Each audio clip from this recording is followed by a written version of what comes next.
Good evening, everyone. My name is Leanna Levine Reisner. I am the Network Director of Plant-Powered Metro New York. As I mentioned, we'll be recording our meeting tonight to help others learn along with us in the future. Please be sure your lines are muted throughout so we can minimize background noise, but we will be answering questions lively later in the course of the program. Plant-Powered Metro New York is a community-based organization that's all about your health empowerment through food, specifically whole food, plant-based nutrition, which is an evidence-based approach to nutrition that can prevent, treat, and even reverse chronic illness. So we're really glad you've come to learn with us tonight because we've explored many different topics over the course of these last few months. And tonight is really all about firsthand stories from our very own Brooklyn organizer, Bonnie Hepler, who is a nurse in Brooklyn. And we are so pleased to have her with us as we explore this because so much of what we've learned about COVID-19 is that nutrition, we don't know that it actually has a direct connection to the virus, but all of the underlying conditions are really related. We're going to hear a lot more from Bonnie about that very shortly. So without further ado, I'll just give her a little intro. Bonnie is an organizer with Plant-Powered Metro New York, and she's also a cardiac nurse at New York Presbyterian Brooklyn Methodist Hospital, where she worked in the COVID ICU this past spring. Bonnie is really grateful to be able to share her nursing perspective with us this evening. So Bonnie, take it away. All right. It's great to be here with all of you this evening.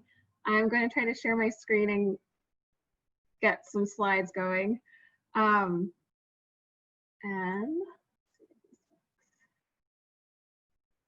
Bonnie, while you're doing that, Bonnie, we're going to, I just want to ask people to introduce themselves in the chat box so we know who's here and where you're tuning in from, and maybe something you're interested in learning tonight. For some reason, we're having trouble with the present option in okay, so in the slides. All right, guys. Let's go for it. Yeah. You're going to have thumbnails. All right. So as Leanna said, I am Bonnie Hepler. I'm a nurse here in Brooklyn, and I'm really excited and grateful that everyone is tuning in this evening. We're going to talk about a variety of things. We're going to talk a little bit about COVID-19. We're going to talk a little bit about some nutritional key points and some things that you can do in your own diet and lifestyle choices. And then we're going to put a little nursing spin on it. And of course, take questions and comments. Before we really jump in, I would first like to pay respect to those of you who either have been sick with COVID or who have had loved ones affected by COVID-19. I know this pandemic has been hard for so many people, and it's not over yet.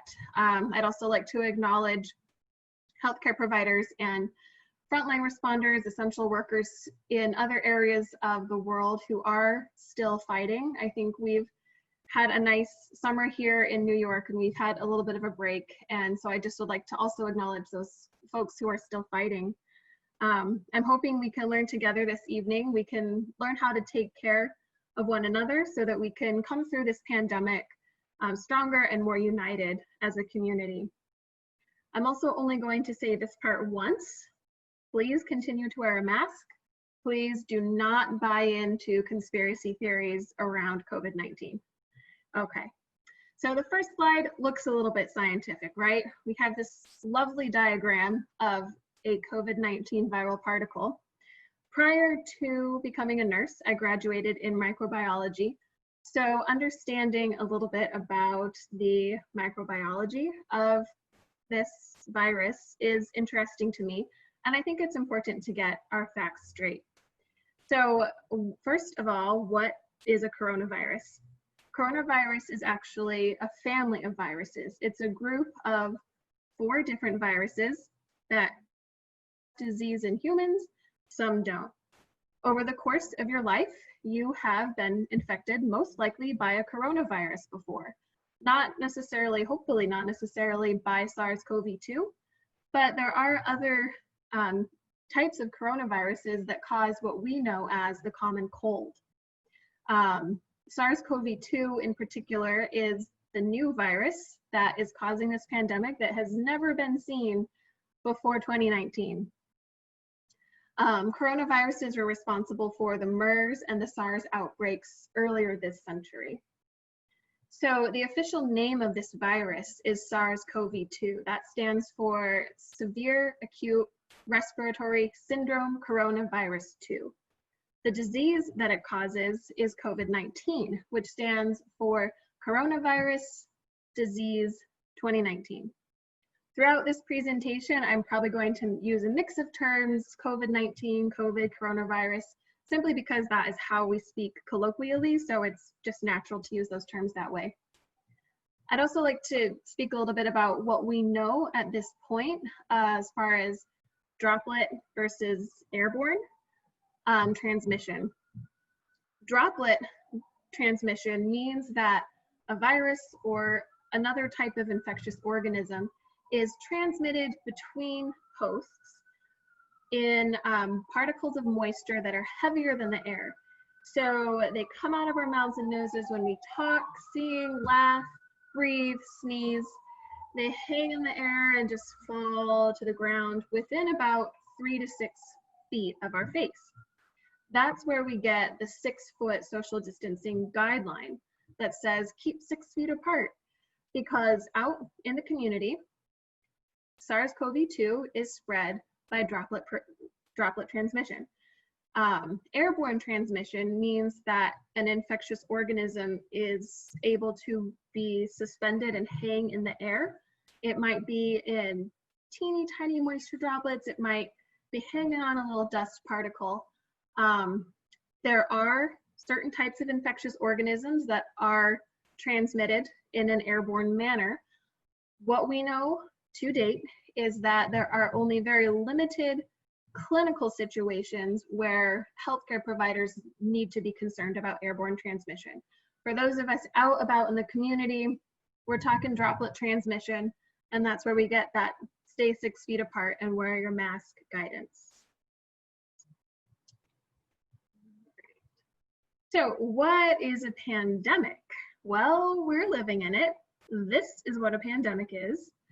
There are other ways to describe outbreaks of infectious diseases. Outbreak itself is a term that can be used for very localized incidences of an infectious disease. An outbreak might describe an uptick in infectious disease from food poisoning in a restaurant. An epidemic is an infectious disease situation that takes place throughout a region. And a pandemic occurs when infectious disease is spread among multiple regions, like what we're experiencing right now, where this virus is infecting the entire world. Next question, how does SARS-CoV-2 make you sick? Again, so much in the media about this. It can make us sick with just mild symptoms, or you might not have any symptoms. It can cause something called acute respiratory distress syndrome. It can affect multiple other kinds of organs like your heart or your kidneys, and make your whole body sick. I want to point out that other viruses can cause these symptoms too. We are learning so much so quickly about COVID-19 right now. Sometimes as scientific information trickles through the media, it makes it seem like COVID-19 is some kind of bizarre illness, a super bug. Wow, we've never seen anything like this before. Well, fair enough. We've never seen a pandemic like this in modern times. And COVID-19 is a fascinating illness to learn about, and we need to learn about it. But a lot of things that we are discovering about COVID-19, we see these similar types of things in other viruses as well. So I hope that demystifies it a little bit for people. There is a connection to animals. COVID-19 is a zoonotic disease. This coronavirus jumped to humans from animals. The UN report on the slide, I highly recommend that each of you look this up. If you just Google UN report preventing the next pandemic, it'll take you right there and you'll be able to download the PDF for free. It's 80-some pages, but it's pretty interesting and really does a great job of explaining the connection between human activities and the risk of another pandemic happening. This report cited the #1 factor that will contribute to another pandemic is increasing human demand for animal protein. And the report goes into all of the factors and all the details as to why that is, as to how humans wanting to eat more meat makes it more likely that we will encounter viruses and bacteria that we haven't seen before. All right.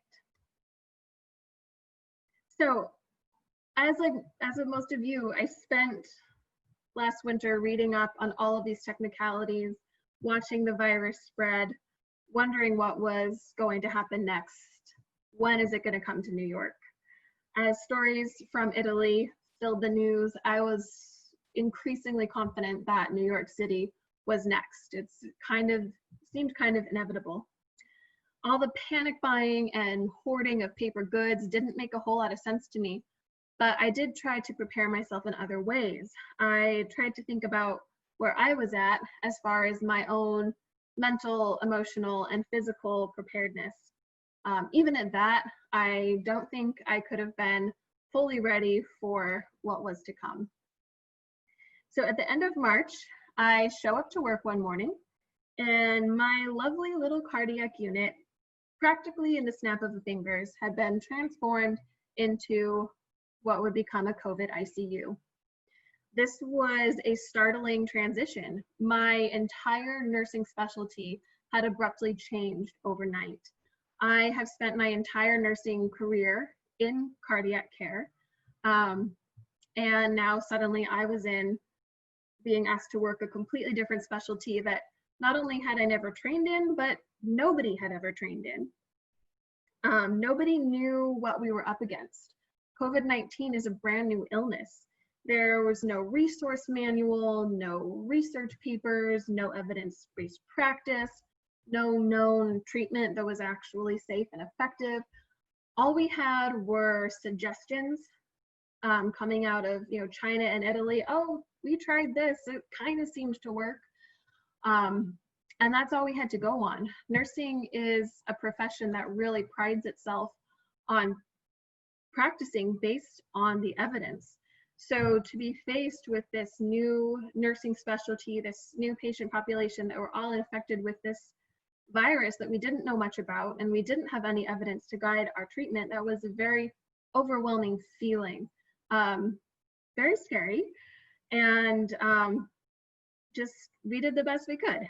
I really give a lot of credit to the team of nurses and providers that I was working with on how quickly we were each able to adapt and just move forward shift by shift, hour by hour, doing the best that we could, giving the best care that we knew how to give at the time.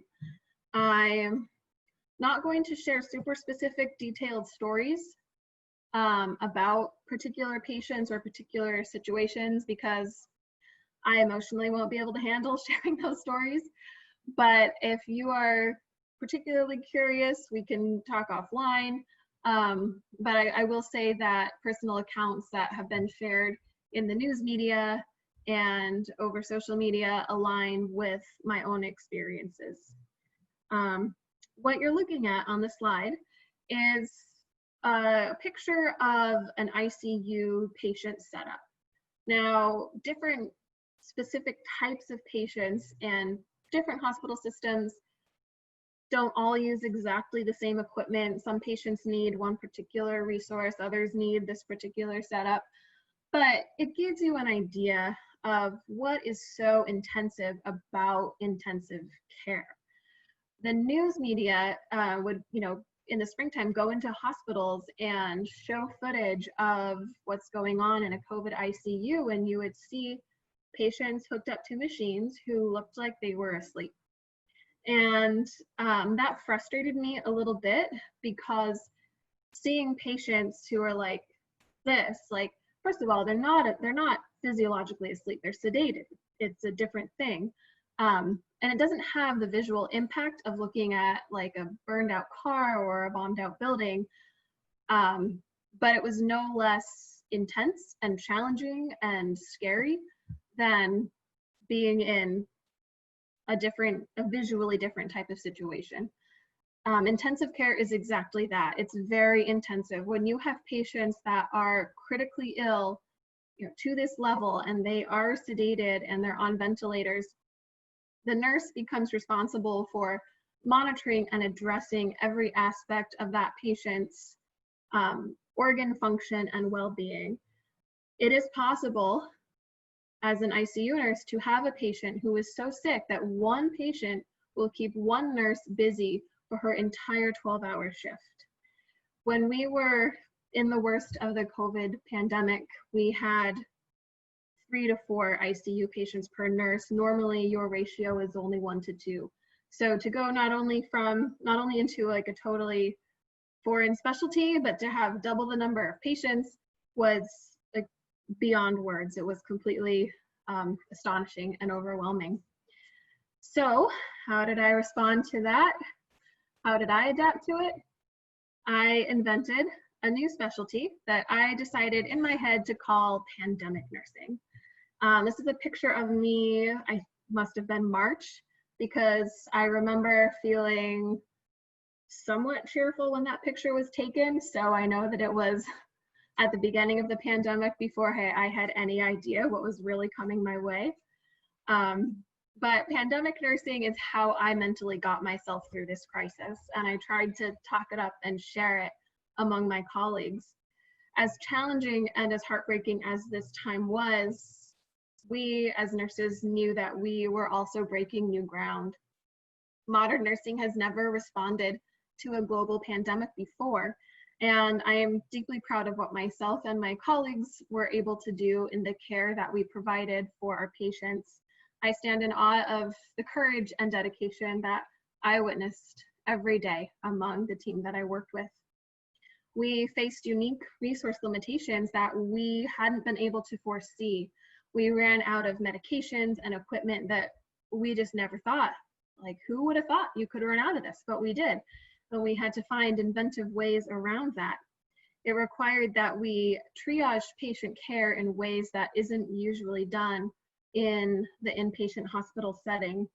But we always kept in mind the imperative of doing the greatest good for the greatest number of patients.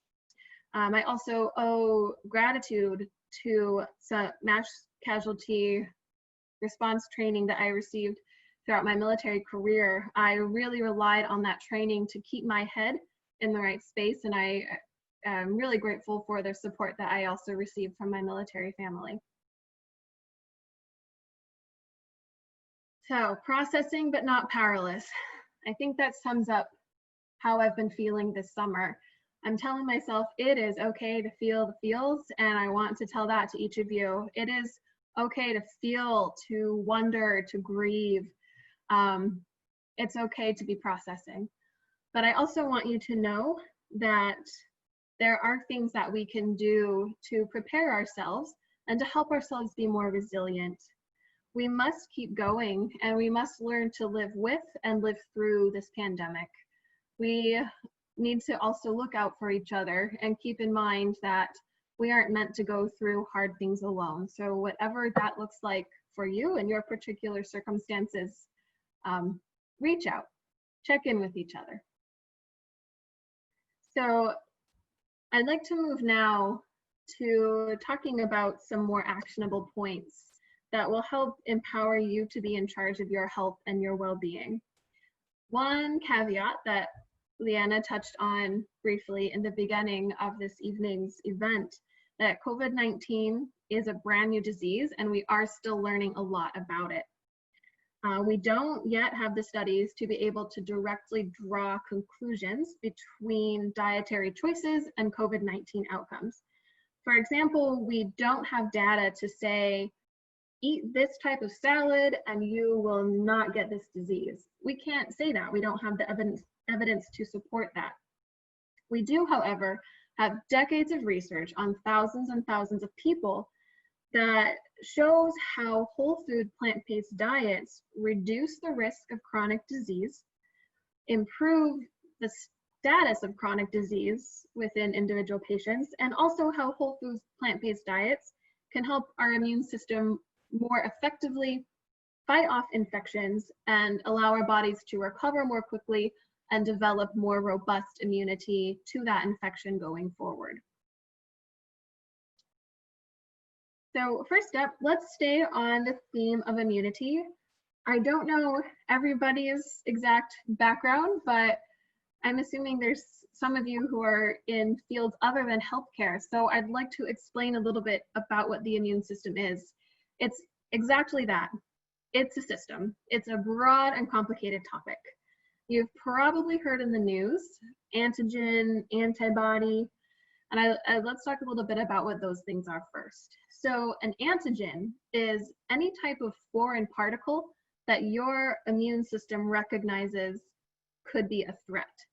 So it might be a little piece of protein sticking up from the membrane of a bacteria, or it might be a little piece of protein or something sticking off of a virus like COVID-19. Antigens sometimes are food particles and can be why the body recognizes some foods as allergens. So when you are, when there's an infectious organism that your immune system encounters, it recognizes these little markers called antigens. And that's what flags your immune system. Hey, there might be some kind of infection going on. We need to get rid of this antigen to keep this body healthy. There's a few different ways that our immune system does that. The immune system produces antibodies. Antibodies, if you were to look at them under a microscope, they would look like that Y slingshot shape that you see on the slide. Antibodies are made by our immune system and they latch onto the antigen. After the antibody latches onto the antigen, it's able to coordinate with the rest of the immune system to get rid of that antigen and prevent an infection from occurring. Another mechanism that's part of our immune system is the whole inflammatory process, which is a lecture and a book and a research career all on its own to be looking at inflammation. What I want to say right now about inflammation is that some level of inflammation is necessary and is protective in our bodies. The inflammatory process can act like a blowtorch to be very precisely tuned and hone in on exactly whatever kind of threat to our health needs to be neutralized. So for example, the common example is that you cut your finger chopping vegetables and you stop the bleeding, you clean it, you put a Band-Aid on, but it feels a little tender. You take the Band-Aid off, it might look a little bit red, maybe a little bit puffy. That redness and puffiness is inflammation. That is the inflammatory process sending immune cells to the site of that injury to both prevent infection, attack any invading infectious organisms, and also tell the cells in your skin in that area, hey, start healing. That's an example of an inflammatory process acting like a blowtorch. It's very precise, it's very focused, it's addressing a specific need, it takes care of business, and then it's done. Inflammation, however, can also act like a wildfire and just burn and rage throughout our bodies and cause problems with every single one of our bodily systems. And we'll talk a little bit more about that in an upcoming slide. Another component of our immune system that you might have heard about in the news is called T cells. T cells have a very interesting and also a very different job as part of our immune response. T cells are very important in helping our bodies learn to recognize antigens and also be able to remember antigens so that if that infectious organism comes our way again, our immune system remembers it, it can knock it out. We don't even have to bother with getting sick because our immune system already took care of business. All right, I want to show this video because it's awesome. We have a type of immune cell that's part of our immune system called a macrophage. What macrophages do is they scout throughout our entire body, and when they come upon a foreign invader, so to speak, something that has antigens all over it, the macrophage recognizes that that is not a part of our body. That does not belong here. And the macrophage will actually engulf the antigen. After the macrophage engulfs that antigen, it engulfs that foreign particle, the macrophage has other signaling and other things it does to coordinate the rest of the immune response with other cells of the immune system. So we will go over to YouTube. Can everyone still see? I hope you can. This is only 14 seconds long, but it's just really interesting. So this cell in the middle, this is the macrophage. This is all done in laboratory conditions, so it's safe. But these are the antigens, and watch what this macrophage does.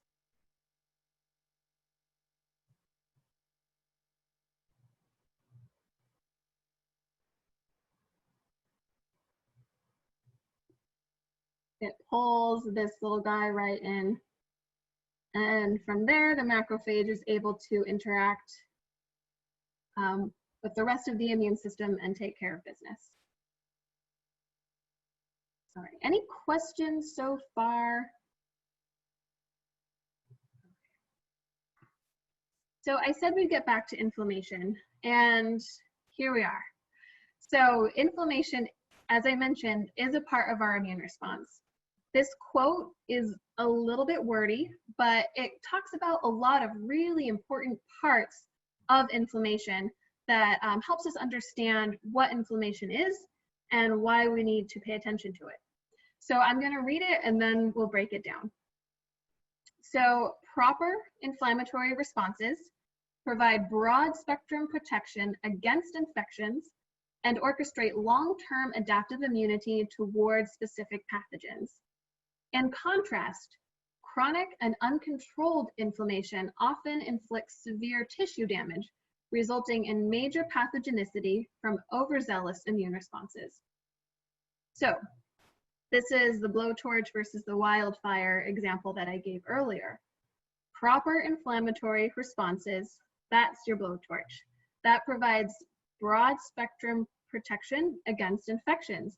So that's your very precise, directed, functional, time-limited response that says, this infection needs to be knocked out. We're going to take care of business and then back off. Proper inflammatory responses also help orchestrate the long-term adaptive immunity towards specific pathogens. That refers to how your immune system can remember having faced off against one of these bad guys. That's the whole idea behind vaccines. And that is how having had an infection once, hopefully will be able to protect us from having it again. In contrast, chronic and uncontrolled inflammation often inflicts severe tissue damage. So chronic and uncontrolled inflammation is like the wildfire kind of inflammation that just burns out of control, head to toe. It inflicts severe tissue damage on your brain, your heart, your lungs, your skin, and you might not even realize that it's happening. This kind of inflammation is largely a result of lifestyle choices, unfortunately. Well, unfortunate to have to experience it, but fortunate because lifestyle choices are something that we can control. So this chronic and uncontrolled wildfire type of inflammation damages our body's head to toes, which results in major pathogenicity from overzealous immune responses. That means if you've got wildfire inflammation going on, raging throughout a person's body, and then an infectious organism comes and starts attacking that same person, their immune system will not be as coordinated. It'll just be like pouring, fuel on the wildfire, and that inflammatory response will just rage out of control and actually make the person sicker than they really needed to be otherwise. As I mentioned, the great thing about inflammation is that it is very responsive to the diet and lifestyle choices that we can make. We know that processed foods, refined foods, and animal products, especially things like dairy, are very pro-inflammatory and will raise chronic levels of inflammation in our bodies. We also know that eating a lot of plants will reduce levels of inflammation and move us out of the wildfire category of inflammation and allow our immune system to work more like this precise, targeted blowtorch. That makes sense. So we'll talk a little bit more in an upcoming slide what some of those specific kinds of foods are. So zooming back out again, looking at immunity as a whole, our daily diet affects our immune function in many ways. This graphic comes from a paper that was published in 2018, a review article looking specifically at the relationship between diet or immune function and the outcome of infection. So overeating and infection, if you are overeating, especially if you're overeating pro-inflammatory foods like animal products and processed foods, your immune system will not be in tip-top shape and you will be more susceptible to infection. Nutrition effects on emergence of infection. So that plays into a little bit about the UN report that I mentioned earlier, how increasing demand for animal protein is the #1 risk factor for another pandemic happening. The effect of nutrition on the immune system. Our immune system is the same as our other body systems. We need optimal nutrition in order to have optimal immune function. We need an abundance of micronutrients like vitamins, minerals, and phytonutrients in order to have our immune system functioning in tip-top shape. The reverse side of that is that malnutrition can put you at risk for infectious disease, largely because your immune system is not able to work at its best when you don't have enough nutrition in your body. And then the last point is that in patients with severe immune deficiency types of situations, nutrition is a very key point that they probably really need some specialized attention. So when it comes to nutrition and immunity, we have 2 goals. First goal is to reduce that chronic wildfire inflammation. We want the inflammatory processes in our body to be responsive, to be precise, to do their job, and then to back off. We also need to get enough intake of vitamins, minerals, and phytochemicals so that all of the cells of our immune function are robust and healthy and able to do their job the best. Phytochemicals are molecules that come from eating plants that are very specific to plants and that our body needs for so many reasons. You hear phytochemicals talked a lot about as being antioxidants. Antioxidant function is one function of phytochemicals. We only get phytochemicals by eating plants, and they work best in our bodies when we eat them in the whole plant as opposed to getting them from a supplement. Some foods that are really powerful in helping us achieve these 2 goals include dark leafy greens, cabbages, red cabbage and white cabbage, broccoli and Brussels sprouts, carrots, tomatoes, peppers, onions, garlic, ginger, mushrooms, pomegranates, all the kinds of berries, all the kinds of spices and herbs and seeds. So make sure to include a variety of these delicious things in your diet. All right. We're going to shift a little bit now and talk about some of the chronic diseases. This has also really come up in the news a lot, that patients with particular chronic diseases have a harder time with COVID. We don't yet have all the answers as to exactly why this is, but the connection is very clear and matches my own observations on the front lines. I'm not going to speak about each one of these chronic diseases individually for 2 reasons. First of all, we don't have enough specific data elucidating the relationship between COVID-19 and a particular chronic disease. And as you see from this slide, we also tend to see that patients who get the sickest from COVID-19 do have more than one of these chronic diseases. This data is from the CDC. I think these are the most recent numbers. 60% of adults in the United States have a chronic disease. 40% of adults in the United States have 2 or more chronic diseases. Chronic diseases, we know one thing about them in general, and that is that chronic diseases are very responsive to our diet and lifestyle choices.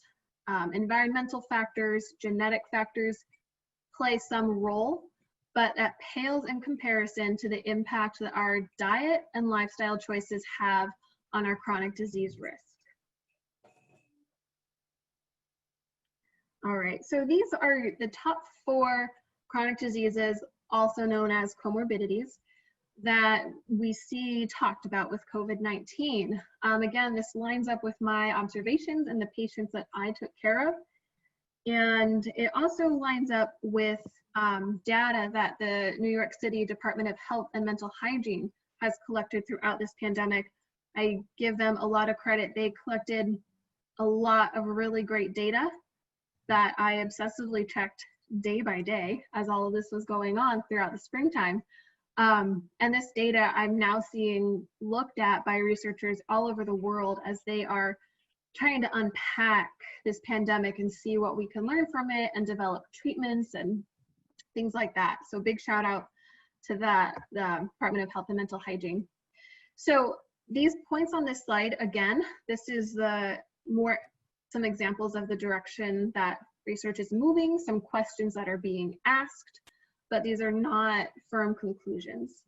When it comes to diabetes, we know that diabetics have higher levels of chronic systemic inflammation. That's the wildfire type of inflammation that we talked about earlier. ACE2 receptors, you might have heard about that in the news. ACE2 receptors are receptors that stick out of the cellular membranes all throughout our body tissues. There's a lot of them in our lungs, but we also have ACE2 receptors in our heart and our kidneys, for example. ACE2 receptors play into how our body regulates our blood pressure. In diabetics, ACE2 receptors can be upregulated. That means some diabetic patients might have more ACE2 receptors throughout their body tissues, which provides more entry paths for the SARS-CoV-2 virus to get inside of their cells. Hypertension, we know, has an impact on our vascular health. If your blood vessels aren't healthy, it's harder for your body as a whole to respond appropriately to signals from your immune system. It's harder for the immune cells to move throughout your body tissues if your blood vessels aren't as healthy. And again, there is some question as to whether ACE2 receptors being upregulated in patients who are hypertensive, especially depending on what kinds of medications they might be on, if that is a possible link to why patients with hypertension have a harder time with COVID-19. Hyperlipidemia and obesity have a question in common. It has been noted that the SARS-CoV-2 virus tends to replicate really well in high-fat conditions. So if you have a lot of fat circulating in your bloodstream or in your body tissues, you have a lot of fatty tissue on your body, you might have a body environment where the virus is able to replicate much more quickly compared to someone who has less body fat or fewer lipids circulating in their bloodstream. We also know that obesity is an inflammatory condition and can contribute to chronic systemic inflammation. So let's let science do its job to work out all of these relationships, to keep investigating all of these things. I'm sure as good questions are asked, we'll be able to get a lot of answers in the coming months and years. But again, what we do know right now, we do know enough, we do have enough science right now to state that choosing a diet that reduces your risk of developing these chronic diseases is a really good idea. Okay. So when it comes to chronic disease and dietary choices, each one of the chronic diseases that I mentioned on the previous slide can all be improved by eating more plants. I don't know if there's any Lord of the Rings fans in the audience. One diet to rule them all is eating more plants. If you aren't ready to go completely whole food plant-based, that's okay. Simply including more plants in your diet every day will give you benefits. You don't need a specific diet for one disease and a specific diet for another disease. Eating more plants helps with each of these chronic diseases. It's also important to me to talk a little bit about mental health. I've been very pleased to see mental health addressed throughout this pandemic. It tends to be an under-recognized area of our health, but it is something that we all need to pay attention to. As regards mental health and diet and lifestyle, there's a lot of upcoming research that's starting to gain momentum. Some survey type of studies have shown that people who report higher intakes of fruit and vegetables also report higher levels of self-reported mental well-being. Again, that's just a connection. We know that there's a connection there. We don't know anything more about that, but it's an interesting connection. We also know that processed foods and sugars can have an impact on our mental health. We've probably all thrown this factoid out at a party about how processed foods and sugars can be as addictive as things like heroin. And that is actually true. You can become addicted to processed foods and sugars. They can totally interfere with, I think we all have heard of dopamine. They can totally interfere with how we sense and experience pleasure and throw off how dopamine is regulated in our brains. It can be an agonizing and aggravating process to wean yourself off of processed foods and sugars, but it is worth doing because on the other side of that is freedom from being addicted to those kinds of foods. And also on the other side of that is hopefully a more normalized, dopamine reward system that'll help you feel better and help you have a more regulated mood. One area that I am so excited to keep learning about, it's something I am actively trying to read and study up on because it's so new, is learning about how diet affects neurotransmitter levels in our bodies. Neurotransmitters are the little tiny chemicals that send messages in our nervous system.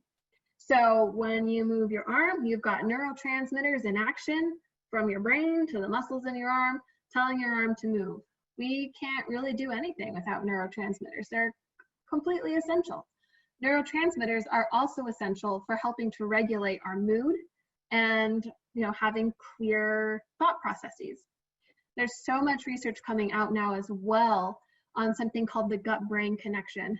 The more that we learn about our gut microbiome, the more interesting connections we see between the health of our gut microbiome and the health of our brains, including our cognition and our mental health. If you have a healthy gut, it's gonna help your brain. The best way to have a healthy gut is to eat a high fiber diet. We only get fiber from plants. I am interested in learning more from the work of Dr. Eva Selab. She's out of Harvard University and is working in this brand new field called nutritional psychiatry. So I'd encourage you guys to look her up as well. And again, the same principle applies when it comes to your mental health. One diet to rule them all. So I'd like to share a few tips for adding more plants to your diet. Try to include at least 30 different whole plant foods each week. That can be any kind of whole grain, any kind of bean, legume, fruits, vegetables, nuts, seeds, herbs, and spices. You have literally thousands of foods to choose from when it comes to eating a whole food plant-based diet. This is a great time, especially while we're at home in quarantine, to try new recipes. Try some new whole food plant-based recipes. Try some new flavors and textures. Try some new colors of foods and see what you think. And make sure to chew your food. A lot of the phytonutrients are best extracted by our digestive system when we have thoroughly chewed. Digestion starts in the mouth, so make sure that you are chewing. Which seems like I shouldn't have to say that, but I don't know, you might be surprised. All right, so I'm active at my hospital on a couple of different committees. And toward the end of 2019, I found out that the World Health Organization had designated 2020 as the International Year of the Nurse and Midwife. I was totally excited. I was all about this. I was gonna do up something big for all the nurses on my unit celebrate us all year long, nurses and midwives saving the world. Like, I was totally excited. And then 2020 rolls around and a pandemic hits, and 2020 as the year of the nurse and midwife couldn't be more accurate. Never in my career have I been more proud and honored to be a nurse. I do not consider myself a hero. I was just doing my job, but I am proud and grateful for the contribution that I was able to make. I never thought after nursing school that I would refer back to nursing theorists, but here we go. This picture of the woman on this slide is a nursing theorist named Dorothy Orem, and she came up with a theory to describe nursing that she called the self-care deficit theory. She described nursing as a profession that helps the patient to fill the gaps between their functionality and their role fulfillment throughout the course of their illness. The takeaway from, at least for me, from Dorothy Orem's work is that nursing is all about supporting patients' functionality, helping them to function at their best and to be their best throughout the course of their illness. And nutrition, for me, is key to all of that, even when it's not a pandemic. The nurse in me is driven to help each of you live your best life. And I don't mean that as a cute hashtag. I mean that as my professional mandate. And the best way that I know how to help you live your best life is to teach you the power of choosing a whole food plant-based diet.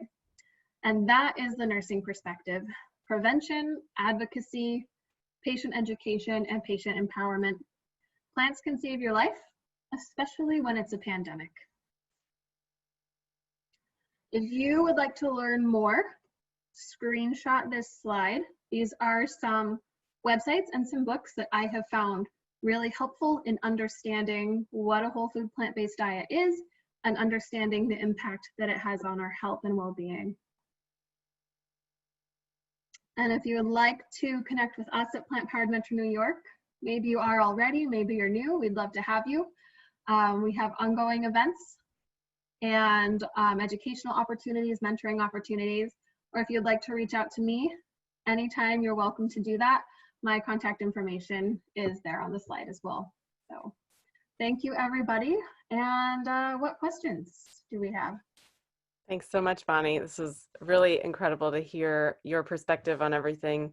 And obviously the conclusions are really important for all of us, what we can do to take control of the situation, even when so much is out of our control. And it's also inspiring. I just want to comment myself on how you've kept your head in all of this, where, you know, you've been dealt, all nurses, all healthcare professionals have been dealt a very difficult hand this entire year. And it seems that you have sort of overcome that with your frame of mind, with your approach to how, you know, you can rise above, we can all rise above, doing something that really gives us power, which is focusing on health and nutrition and lifestyle.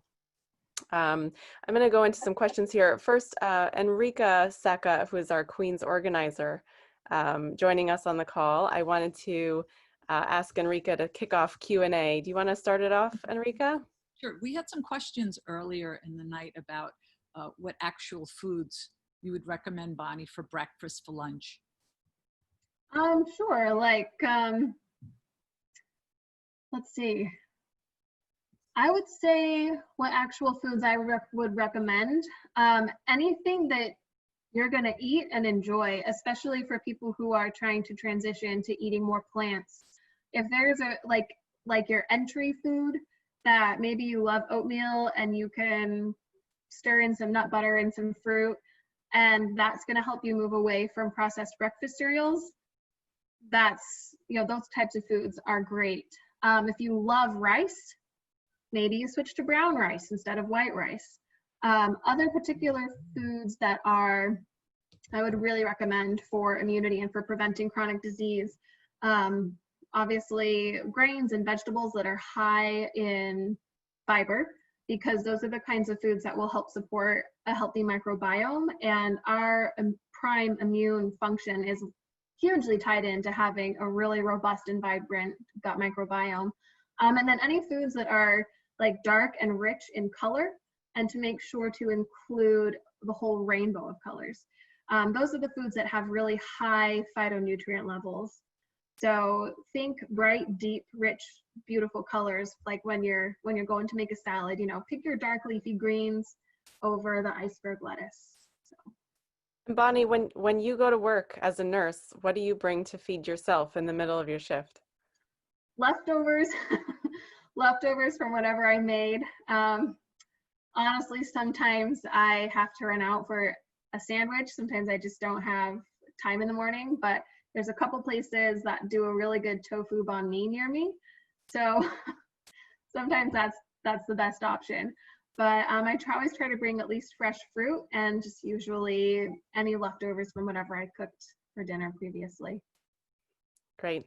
We got a really interesting question here that I think is very important to bring out up front. Why do you think, based on what you've learned, why are some people more susceptible to COVID while others aren't having any symptoms at all? Is this related to our underlying immune function that maybe we're not aware of on a day-to-day basis? Or is it something else? That is a great question. That is something I have wondered about, and I'm hoping that we get some clear answers on. My hunch, if I was to open a research lab and start looking into that question, my hunch is that, you know, the first line of inquiry I would take is to measure levels of chronic inflammation in those individuals. You can have young, lean people who don't have any of the chronic diseases that we talked about, but they might be on that pathway to developing those chronic diseases. They might already have atherosclerotic plaques. We are finding atherosclerotic plaques. Those are the, you know, the buildup in your arteries that can lead to like heart attacks and strokes. We're finding that kind of buildup in the arteries of teenagers even, because the American diet is so poor. So they might, you know, you might be 30 years old but have that going on. You might be lean because you're an athlete, but you have a lot of junk food in your diet. You might have high levels of chronic inflammation, even at a young age. You might be, I think there's some interesting, it would be interesting to look at, you know, vaping and marijuana smoking and how that affects your lung function and entry pathways and susceptibility for COVID-19. Nobody knows that precise answer, but it's certainly worth looking at, and I hope we are able to get that information. Absolutely. There was another question here.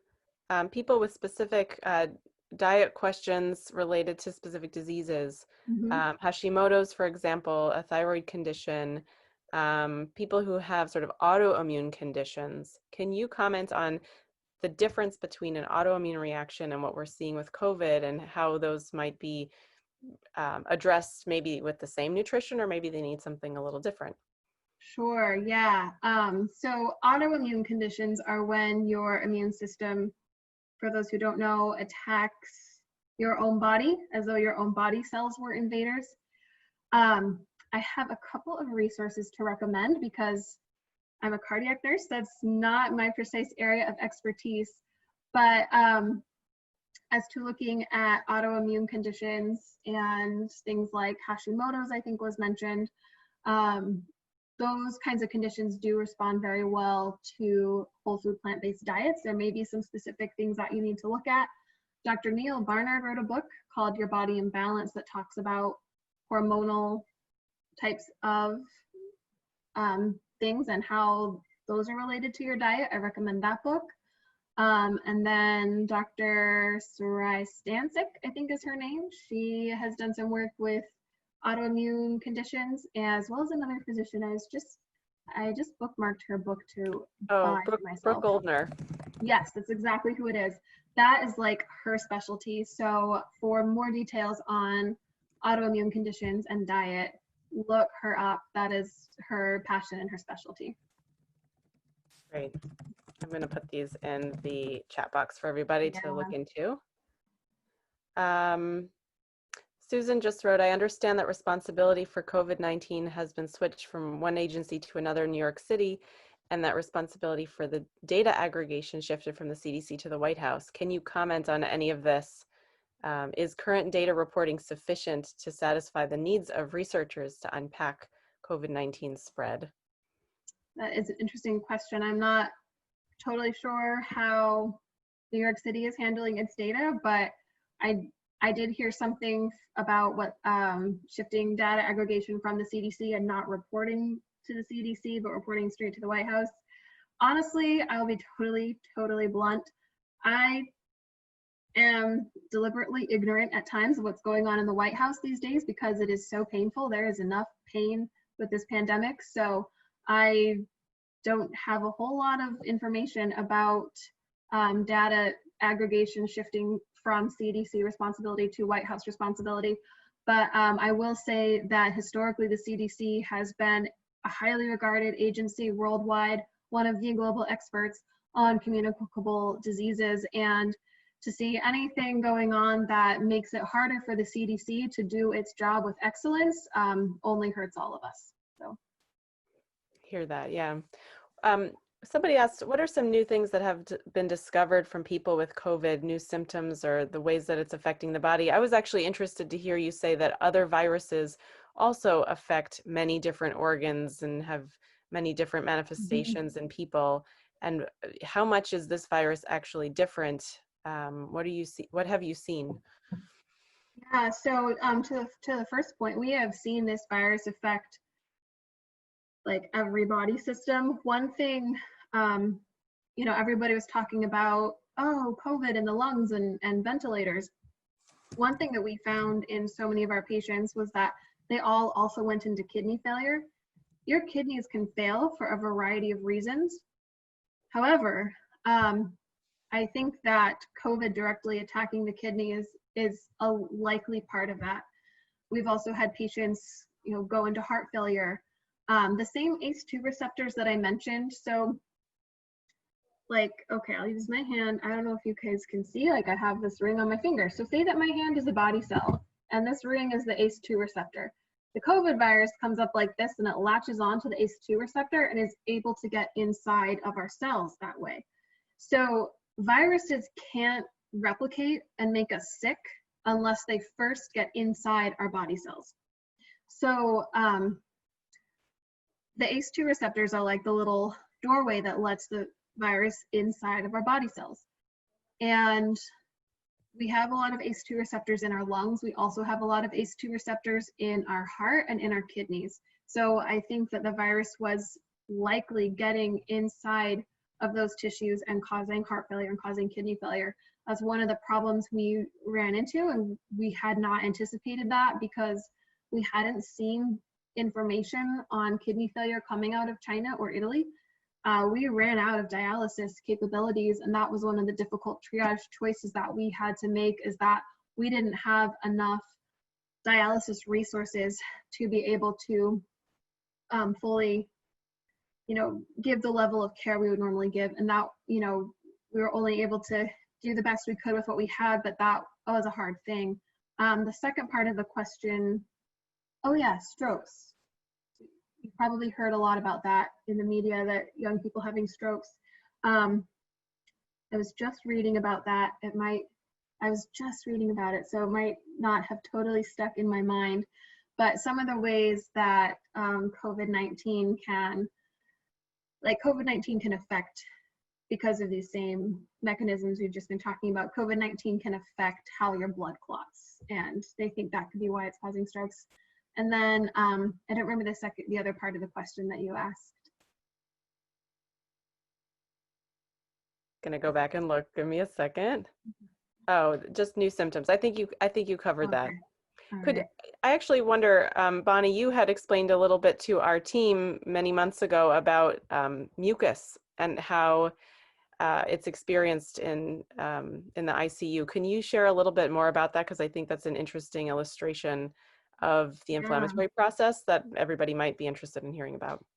Yeah, that is interesting. And just a funny side note, every nurse has their thing that just like sets them off that you just can't deal with.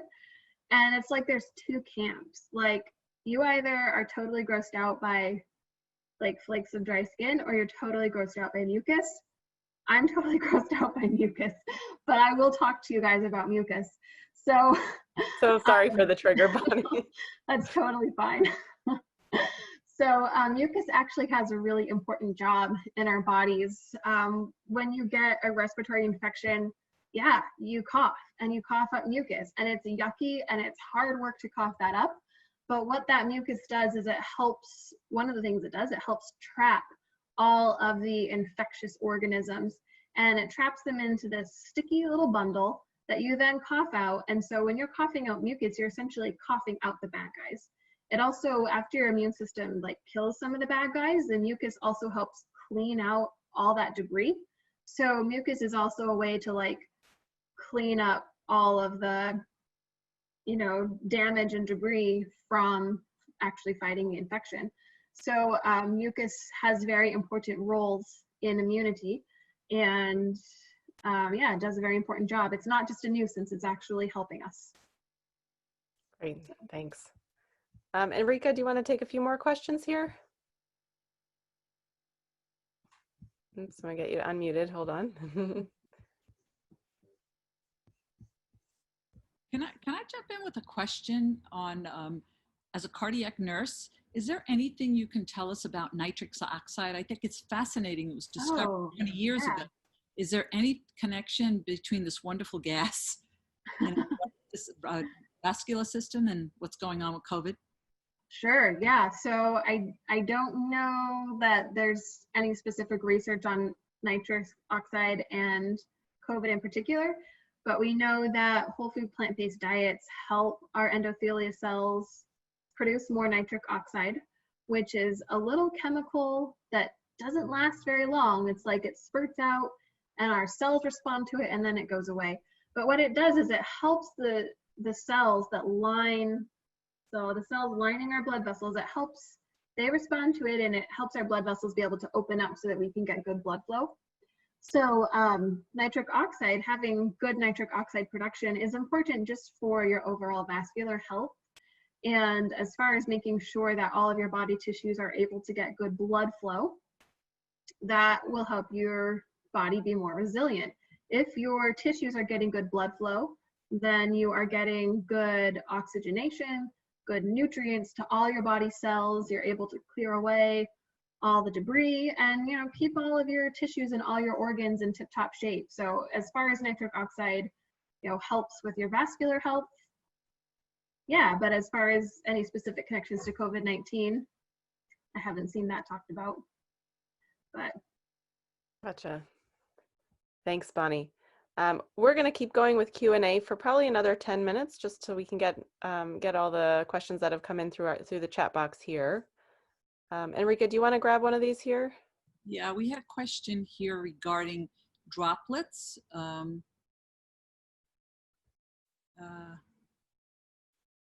Regarding transmission, is there consensus in medical communities as to how many minutes droplets, sneezes, laughs last in the air when we go on a walk outdoors? And does it differ from when we're indoors, like sitting in a doctor's office or a waiting room?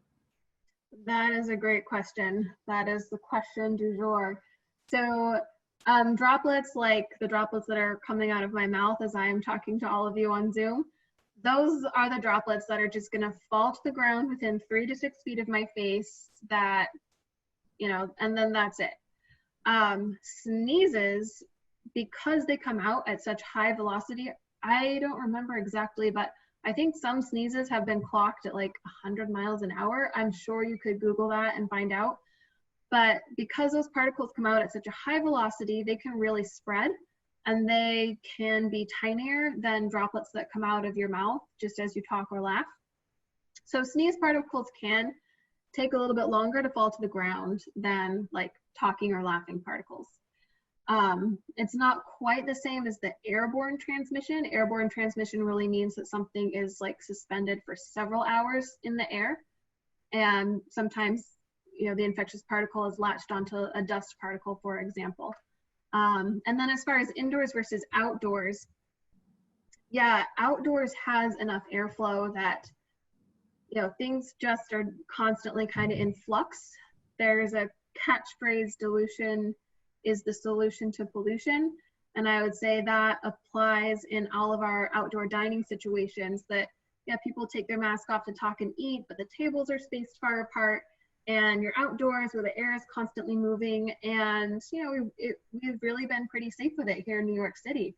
We also saw earlier this spring during the protests and other gatherings that, yes, pretty much everybody had a mask on, but, you know, people were in these marches, they were close together, but we didn't have a COVID outbreak from that. And that's largely thought because it was outside.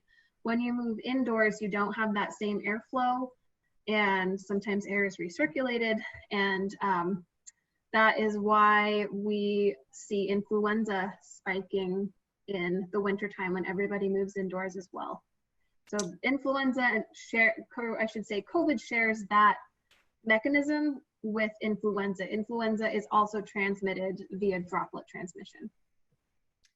So Bonnie, we have a question here. As a nurse practicing in a hospital setting, what's your take on hospital food? We've seen Burger King, Kentucky, the surrounding hospital areas. Basically, what's your take on what's going on with food served in the hospital?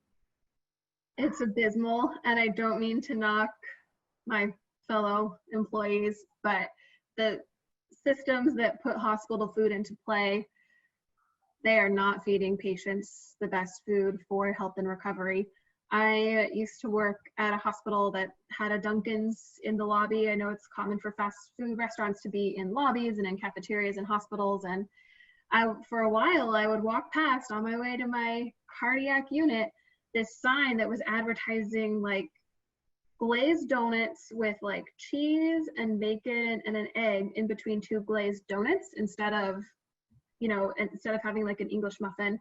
And I was just like, wow, well, hospital, you are keeping yourself in business, aren't you? That is something that I hope I can do more to help that system change. Absolutely. Got to walk the talk in many different aspects of healthcare. Yeah. Yeah.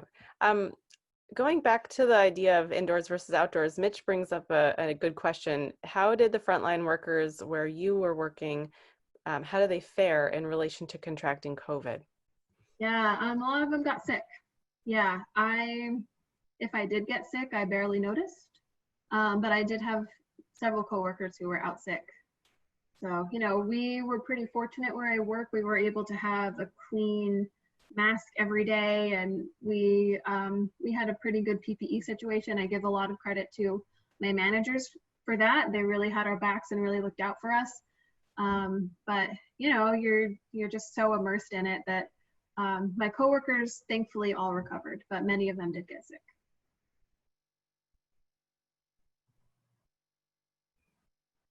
There's another question here. Somebody who's concerned about food safety, specifically with the transmission of virus on food that's either been prepared or, let's say, been handled, like raw produce.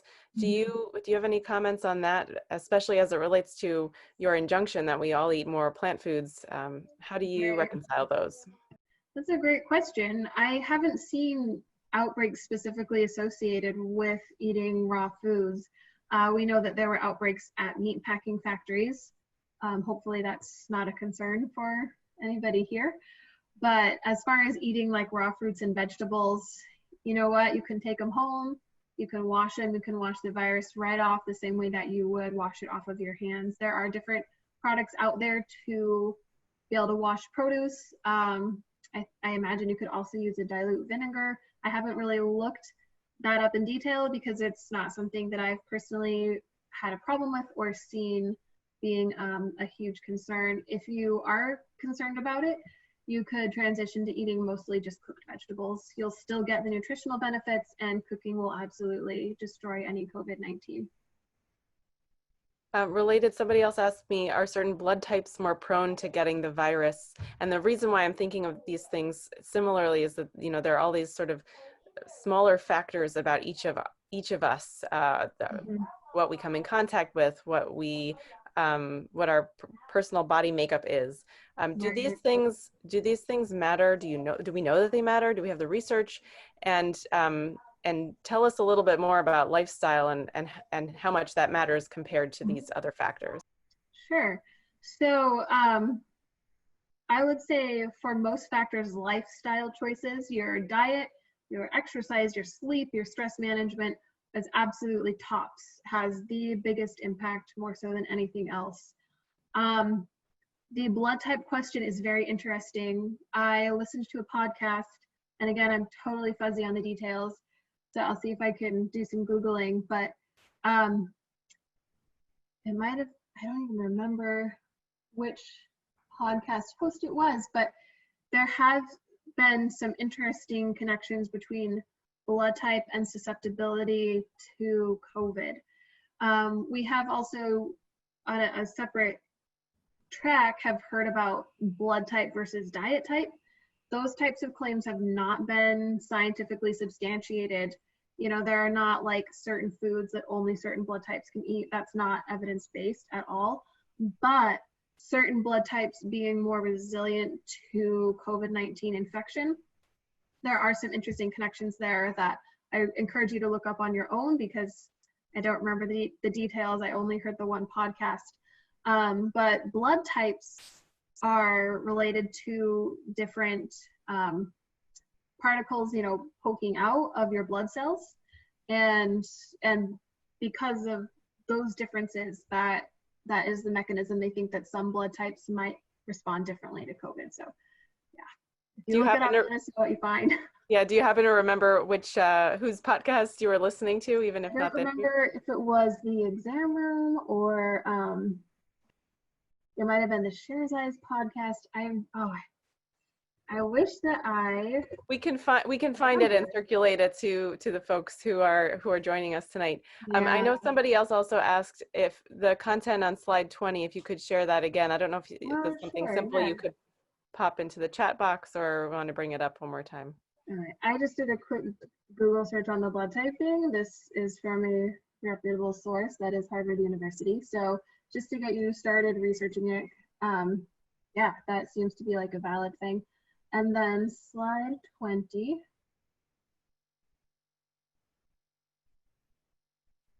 Okay, so that is that slide there.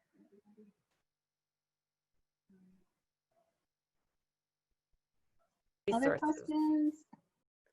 Very good. Yes. We had, just a second, one other question here that just came in, and then we'll wrap up. Is there anything that you would recommend that we do to sort of work on making sure that we're detecting COVID early enough at home? Great question. I would say, the military term, situational awareness.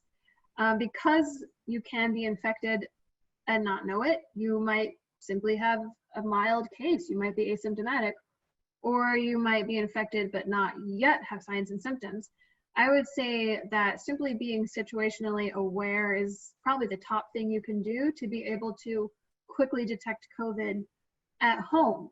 You know, monitor yourself, like, yeah, okay, I wore my mask, and yes, I washed my hands, and oh, that person, not that you want to be like paranoid, that's not what I'm saying at all, but just like, oh, like that was kind of tight quarters back there. I'm just going to like tuck that information and be aware that that was a little bit of tight quarters. Or like, oh, my buddy who I just went for a walk with has now tested positive. I feel really better. Maybe go get tested. Just being aware of your environment and your own hygiene habits, I think is really the best thing we can do. I would say my dad has this phrase, don't do self wind up, which I am so good at doing. When you just get yourself spinning and spinning on something and suddenly you're worked up into a tizzy, don't do self wind up. Make good lifestyle choices, take care of yourself, exercise good habits, be aware, be educated, and keep a positive mindset. You know, we're going to get through this, we're going to take care of each other, and we're going to make it through this pandemic. Fantastic. Thanks, Bonnie. I think those are really inspirational words to leave everybody with. So I'm really grateful for that. Here, we'll stop screen sharing for the moment. Could you do that? I just wanted to offer some closing words to everybody and to thank you all for being here.